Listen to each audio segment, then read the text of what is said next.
Ration ملے گا تو واپس کر دیں گے، ادھار لینے دینے کا زمانہ آج بھی ہے۔ کہا اچھا ٹھیک ہے دے دینا اگلے مہینے کا۔ ہاں دے دیا دودھ، ایک پیالہ دودھ لے کر جب لونڈی گھر میں گھسی، رات کے اندھیرے میں یہ وضو بنا رہے تھے تہجد کی نماز پڑھنے کے لیے، عمر ابن عبدالعزیز دیکھا دروازے سے کوئی آ رہا ہے، پوچھا کون؟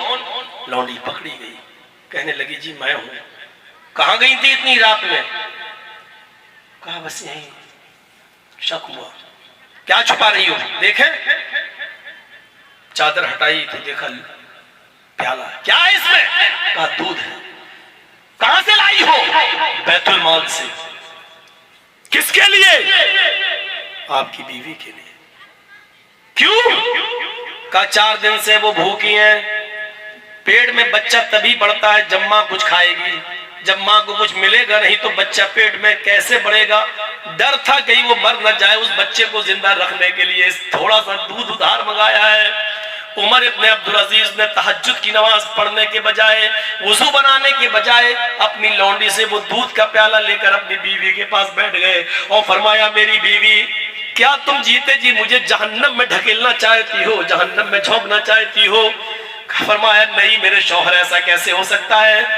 اس دودھ کو میں نے مجبوری میں منگایا ہے، کیونکہ آپ سے میں بار بار کہتی رہی لیکن آپ مجبور ہیں، نہیں لا سکتے ہیں، میں نے ادھار منگایا ہے، کوئی خیانت نہیں کی ہے، اگلے مہینے راشن ملے گا ہم دودھ خرید کر واپس کر دیں گے۔ فرمایا میری بیوی یہ دودھ سارے مسلمانوں کی امانت ہے، اس دودھ کو لینے سے پہلے کیا ہم نے پورے علاقے کے مسلمانوں سے اس بات کی اجازت لی ہے؟ جب نہیں لی ہے تو یہ دودھ تمہارے لیے جائز کیسے ہو جائے گا؟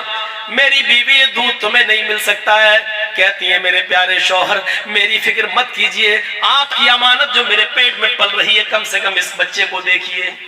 عمر ابن عبدالعزیز کہتے ہیں سوری مجھے یہ دودھ واپس کرنا ہے۔ وہ پیچھے سے کرتا پکڑتی ہیں، قمیض پکڑ کے کہتی ہیں کہ اس بچے کی زندگی کے لیے دے دیجئے، ایک پیالہ دودھ مجھے پی لینے دیجئے، کم سے کم آپ کے اس بچے کی حفاظت ہو جائے، اس کو کچھ طاقت مل جائے پیٹ کے اندر۔ عمر ابن عبدالعزیز نے لوتے ہوئے آنکھوں میں آنسو بھرائے اور کہتے ہیں میری بیوی اپنے پیٹ کے بچے سے پوچھو، جملے دیکھیے آپ، ورڈز، اپنے پیٹ میں پلنے والے اس بچے سے پوچھو کیا اس دودھ کے بغیر وہ زندہ نہیں رہ سکتا؟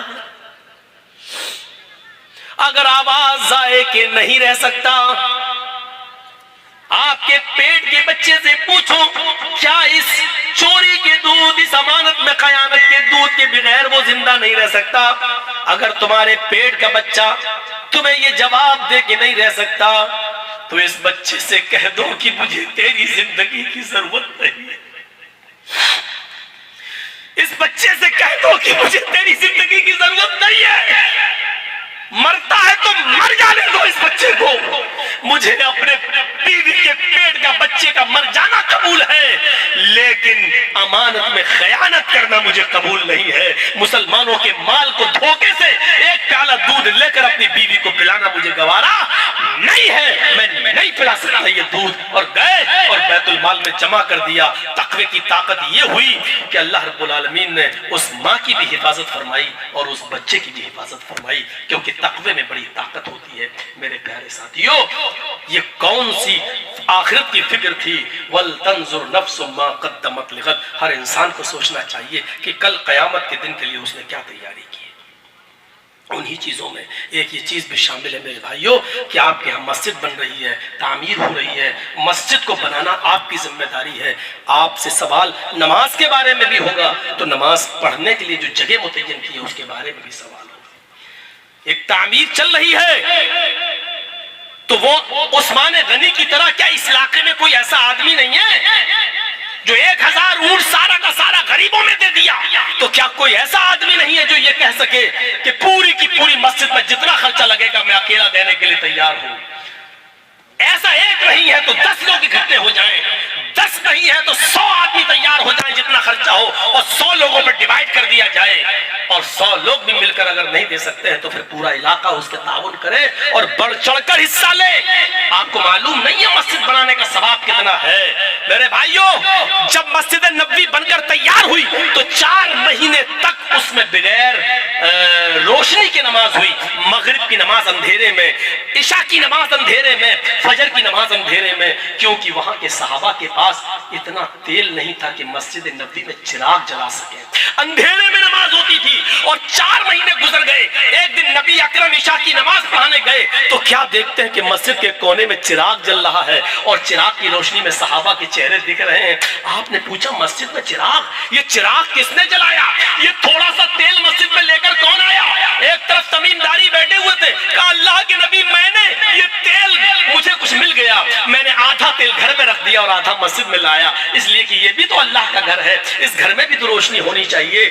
حضرت محمد رسول اللہ کی آنکھوں میں آنسو آ گئے، تمیم داری نبی کو سینے سے لگا کے کہتے اللہ کے نبی کیا میں نے غلط کیا ہے؟ کیا مسجد میں تیل لا کر روشنی کر کے میں نے غلط کیا ہے؟ فرمایا نہیں، آئے تمیم میں اس لیے نہیں رو رہا ہوں، آج تم نے اس مسجد میں چراغ جلا کر اس مسجد کو روشن کر کے اتنا بڑا کارنامہ انجام دیا کہ تمہیں پتا نہیں ہے کہ تم نے کیا کیا۔ قد نورت الاسلام، تم نے صرف ایک مسجد کو روشن نہیں کیا، قد نورت الاسلام، تم نے آج پورا اسلام روشن کر دیا ہے، آج پورا دین تم نے روشن کر دیا ہے، آج پورا دین تم نے چمکا دیا ہے۔ میرے بھائیوں، مسجد میں چھوٹا سا چراغ جلانے کا ثواب جب یہ ہے کہ پورا دین تم نے روشن کر دیا، تو مسجد کو بنا سوار کر درست کرنا کتنا بڑا ثواب ہوگا۔ میرے بھائیوں آؤ، جن لوگوں نے جو تعاون کیا، اب ہماری اس حدیث، ہمارے زبان سے اس حدیث کو سننے کے بعد مولانا جرجیز کو 20 سال، اتنا لمبا کوئی مولوی چلتا نہیں ہے کسی علاقے میں۔